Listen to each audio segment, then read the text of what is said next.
Assalamualaikum warahmatullahi wabarakatuh.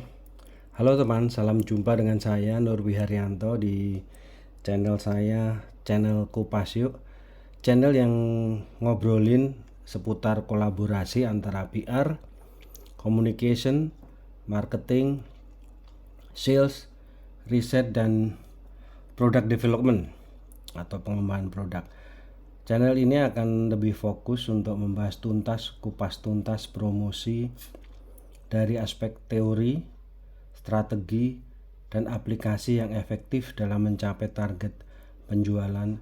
Juga untuk melakukan review atas iklan-iklan yang sudah tayang secara umum ya. Saya garis bawahi lagi, yang sudah tayang secara umum, termasuk dampaknya pada penjualan ataupun pada perilaku konsumen. Sebelumnya perkenalkan saya mempunyai background di komunikasi, PR, sales, marketing, riset maupun product development, terutama di perbankan. Meskipun saya juga berpengalaman di produk barang ya. Nah, sebelum lanjut, saya akan sampaikan dulu disclaimer. Disclaimer dulu nih. Jadi konten ini fokus pada edukasi dan informasi, bukan penilaian atau judgement yang menyajikan analisis, review, ataupun ulasan tentang keterkaitan teori, strategi, aplikasi, dan efektivitas terhadap dampak dari iklan atau promosi yang telah tayang secara umum. Tentunya dampaknya pada penjualan ataupun perilaku konsumen, dan akan mengambil contoh dari beberapa perusahaan ataupun produk. Nah, sebelum melakukan review, saya juga mau menyampaikan permohonan maaf terlebih dahulu apabila nanti ada review yang kurang bagus atau review yang kritis ataupun sifatnya korektif ya. Karena itu kan namanya review, penilaian dari kami, bukan sebuah judgement atau sebuah kepastian yang jelas jelek. Itu lebih banyak condong mengarah ke analisis. Nah, di sini akan kita bahas tahapan pembahasannya, yaitu komunikasi, kemudian iklan atau promosi, sampai dengan penjualan. Nantinya akan kita singgung juga hal-hal yang selalu terkait dan tentunya tidak dapat kita kesampingkan, yaitu manajemen krisis. Karena bagaimanapun juga satu produk pasti akan menemui krisis ya. Hal-hal tertentu atau saat-saat tertentu pasti dia akan mengatasi yang namanya masalah. Kemudian kita juga akan bicara branding, step-step selling, ataupun step-step marketing. Nah, kita juga mengenal selling itu adalah salah satunya yang kita kenal dengan sales brief 2. Kemudian marketing juga kita kenal dengan konsep-konsep marketing 1.0 atau 1.0, 2.0, 3.0, 4.0, 5.0, 6.0. Nah, nanti suatu saat kita akan bahas masing-masingnya seperti apa. Nah, teman-teman semua, kalau kita bicara komunikasi, kita akan mengenal corporate communication dan product communication. Dan tentunya juga hal ini akan bersinggungan dengan manajemen krisis yang tadi saya sampaikan, dengan PR, juga dengan branding itu sendiri. Nah, kalau kita lihat communication yang sifatnya corporate ataupun product communication, itu adalah gampangannya cara perusahaan berkomunikasi dengan stakeholder atau pemangku kepentingan atau pihak-pihak yang berkepentingan dengan perusahaan, baik dari internal maupun dari eksternal. Tentunya untuk menciptakan reputasi atau citra positif yang bertujuan mendukung bisnis perusahaan itu. Di antaranya mencakup kegiatan komunikasi internal dan eksternal. Nah, kemudian kita lebih detail lagi, kita bahas manajemen krisis, PR dan branding. Nah, sebenarnya sih nanti kita akan ketemu kapan sih komunikasi, baik itu komunikasi produk maupun komunikasi corporate, PR, riset, kemudian product development, sales sama marketing itu jalan bareng, atau siapa yang duluan,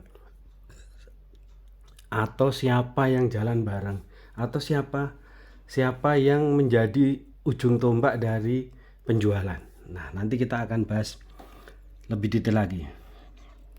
Nah, untuk manajemen krisis itu biasanya dia akan melakukan proses identifikasi pada saat masa krisis ya. Seperti sekarang banyak produk-produk yang diboikot. Nah, itu pasti dia sedang saat-saat kritis atau saat-saat krisis, karena banyak yang sampai tutup, bahkan banyak yang sampai PHK.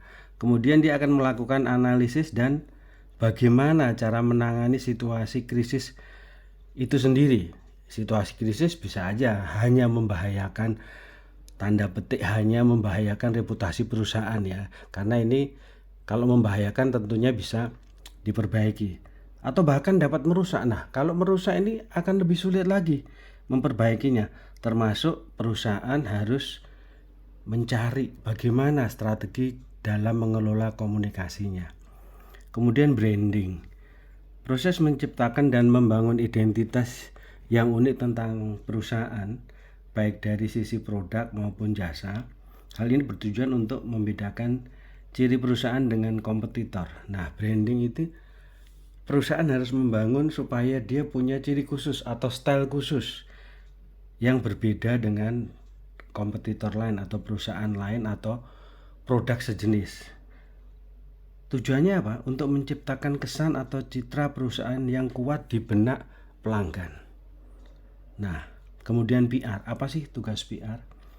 PR biasanya melakukan aktivitas untuk membangun dan memelihara hubungan baik antara perusahaan dengan media, kemudian mengelola krisis, meningkatkan kesadaran publik, dan membangun citra positif perusahaan melalui komunikasi yang efektif. Nah, tujuan utamanya adalah membangun citra positif perusahaan melalui komunikasi yang efektif. Nah, teman-teman semua, ini yang menarik karena apapun yang kita kerjakan pasti kita akan mengenal marketing, sales. Di mana sih bedanya marketing atau sales? Teman-teman udah tahu, kita brainstorming aja, kita mengingatkan aja, kita diskusi ya, supaya sebelum kita menginjak ke nanti review-review iklan yang sudah tayang, kita bisa ingat terlebih dahulu teorinya gitu ya.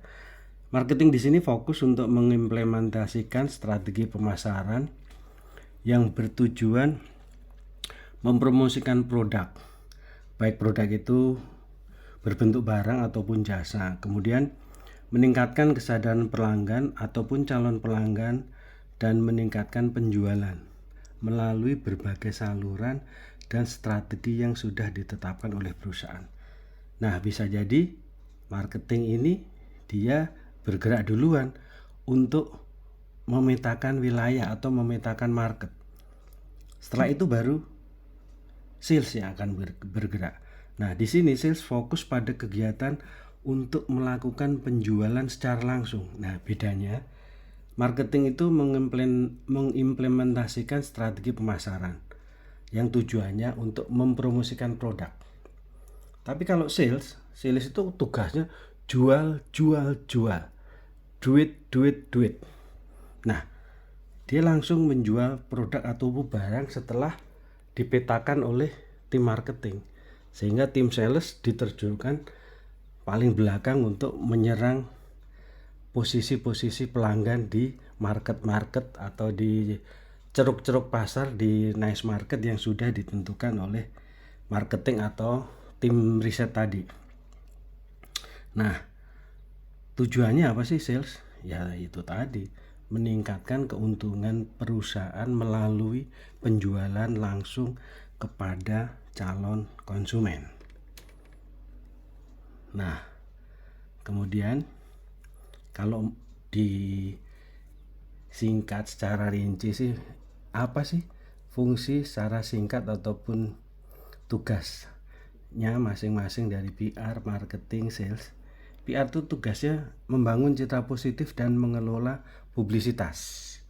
Marketing mempromosikan produk untuk membangun kesadaran merek, awareness di sini yang ditekankan, dan menarik minat calon pelanggan.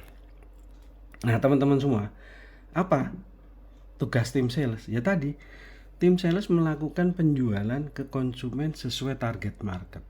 Nah, pertanyaannya sekarang, kapan sih PR bergerak, marketing dan sales itu bergerak? Nah, tentunya akan sangat bergantung pada policy perusahaan. Tapi biasanya PR itu akan bergerak ataupun akan melakukan tugasnya setiap saat tidak terpengaruh dengan adanya produk baru ataupun adanya promosi baru, karena dia bertugas menciptakan citra positif. Citra positif itu harus terus-menerus, tidak bisa diciptakan dalam satu kondisi waktu yang sempit atau mendadak, nggak bisa. Nah, PR tuh biasanya beraktivitas secara rutin dalam membangun citra positif perusahaan, biasanya melalui media, paralel dengan tim corporate communication biasanya, karena PR dan tim corporate communication itu bisa jadi identik. Kalau perusahaan besar biasanya dia sudah dipisahkan, udah spesialisasi ya, tapi ada beberapa yang masih gabung gitu ya. Dia bedanya kalau PR tadi tidak promosi langsung, tapi menciptakan image positif gitu ya, dengan kegiatan-kegiatan misalnya seperti CSR, publisitas, pemberitaan baik tentang perusahaan gitu ya. Kalau corporate communication itu biasanya melalui iklan-iklan atau promo perusahaan, promo corporate. Nah, dua-duanya ini bergerak tanpa dipengaruhi oleh adanya produk baru atau promosi produk tadi. Di samping itu tentu saja riset dan product development pun melakukan hal yang sama tanpa dipengaruhi oleh produk baru ataupun promo produk, karena riset dan product development atau pengembangan produk itu selalu melakukan tugasnya supaya dia bisa memprediksi minimal 6 bulan ke depan ini akan ada produk apa dari kompetitor atau akan ada kejadian promo apa dari kompetitor, gitu kira-kira gampangnya. Nah, teman-teman semua, tim riset dan tim produk tuh melakukan hal yang sama setiap saat, kemudian dia memberi masukan kepada tim product communication. Nah, ini bedanya nih. Kalau tadi PR dan corporate communication kolaborasinya di situ, sekarang tim riset dan product development itu kolaborasinya lebih fokus pada tim product communication dan tim marketing, supaya tim product communication dan tim marketing ini dapat melakukan aktivitas lebih fokus lagi dengan produk-produknya atau dengan niche market, ceruk-ceruk pasar yang sudah diamati oleh tim riset tadi. Kemudian marketing akan bergerak lebih dulu sebelum tim sales menyerbu target market. Tim marketing akan mempromosikan terlebih dahulu tadi supaya membuat pelanggan atau calon pelanggan itu aware, tahu, oh iya produk ini, dia tahu. Seperti kita kalau kita sering di jalan kita ketemu ya, ada orang yang style musik kenceng-kenceng yang joget-joget di pinggir jalan misalnya nih. Kemarin saya lewat di beberapa tempat tuh ada yang buka outlet handphone melakukan itu supaya orang nengok, oh di sini ada outlet handphone, titik, udah aware aja supaya dia tahu. Belum tentu dia belok untuk beli atau sekedar tanya, belum tentu. Kemudian ada juga yang buka supermarket, minimarket. Nah sekarang teman-teman, bedanya dengan waktu dulu ya, sebelum covid itu banyak outlet yang ada di mall atau plaza-plaza. Setelah itu outlet beralih ke yang di luar mall atau stand alone. Dia di ruko-ruko atau di bangunan-bangunan yang berdiri sendiri, tidak di dalam mall, karena mengantisipasi kondisi-kondisi seperti covid gitu. Covid kan jarang orang datang ke mall, tapi dia kalau covid apa nggak boleh handphonenya rusak misalnya, apa nggak boleh dia belanja beras, belanja minyak goreng? Ya boleh, dia akan mencari, tapi mencari tempat-tempat yang aman, yang tidak tertutup atau jangkauannya lebih jauh dari tempat parkirnya dia. Kalau ke mall kan jauh ke tempat parkirnya, bahkan lebih ribet. Ke mall harus dicek segala macam lah. Meskipun di toko-toko stand alone juga dilakukan pengecekan, tapi sifatnya lebih simple. Nah teman-teman semua, aktivitas yang utama sebagai eksekutornya adalah tim sales yang baru bergerak setelah diperoleh gambaran target market yang jelas. Jadi sales tidak akan bergerak sembarangan. Kalau kita lihat memang dia seolah-olah sembarangan nyebar kemana-mana, tapi sebelumnya sudah dapat petanya dia. Bergerak ke sana ya, kalau ke sana kamu jualan ini, kalau ke sana kamu jualan ini. Itu sudah dipetakan. Jadi tugasnya tim sales melakukan eksekusi kepada calon-calon pelanggan. Nah teman-teman, kalau kita bicara iklan, ya kan, kita kan sering lihat iklan spanduk, iklan billboard, ya kan. Itu apa sih? Sekarang kita juga sering lihat iklan di medsos.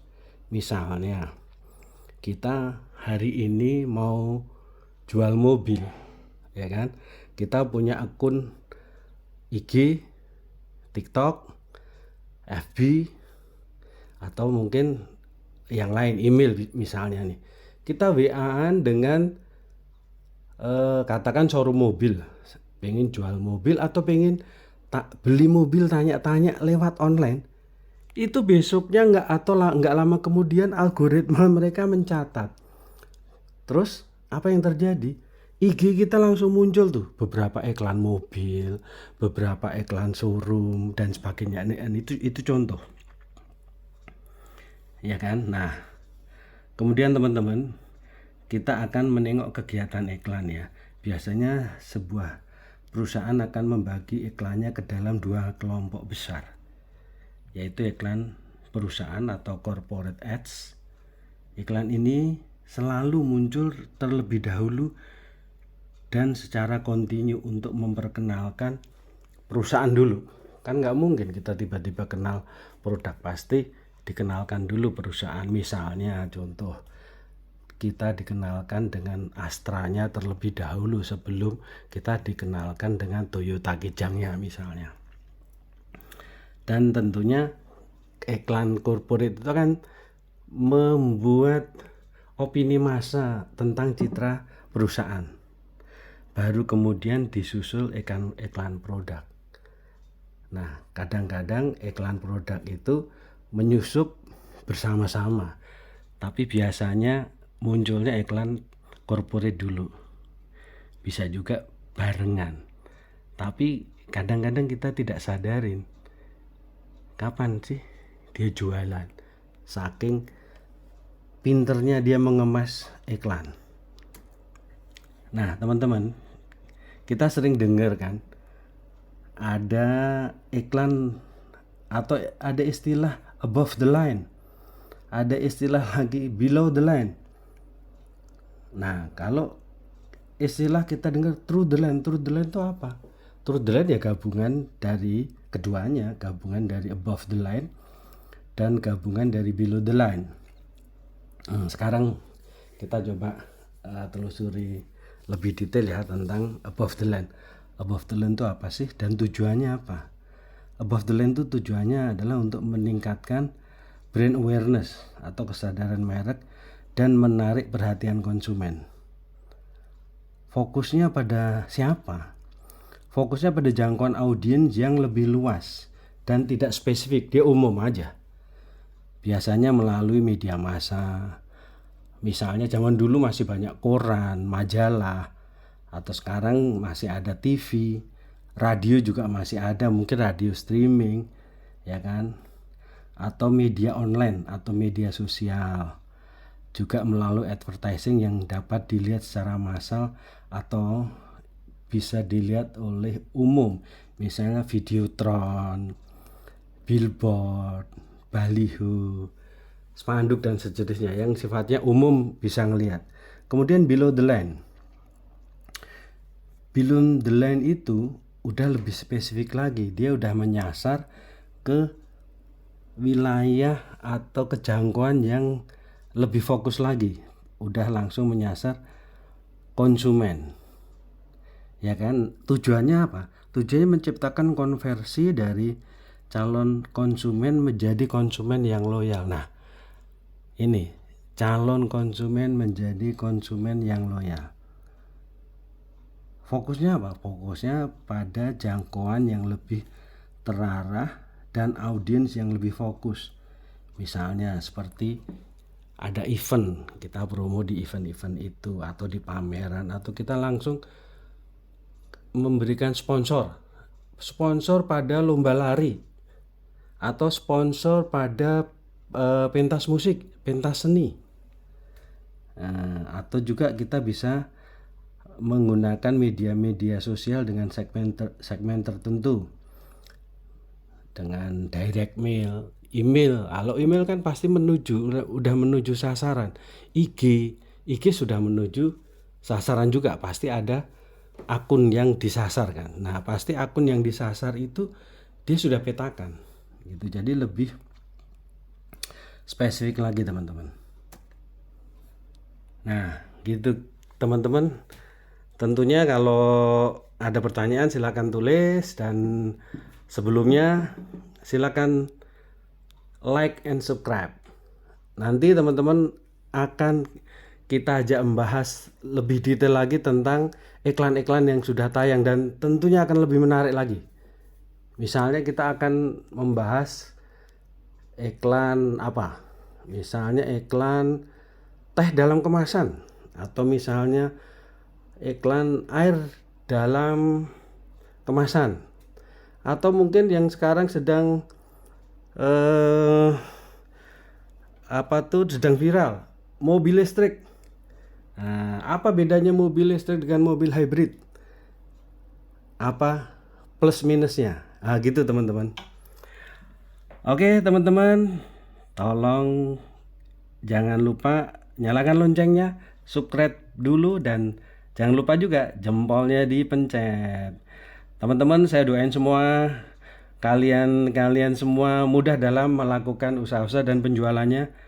Saya Nurwi Haryanto, amit mundur untuk sesi ini. Sampai ketemu dan jumpa lagi di sesi berikutnya yang tentunya lebih menarik.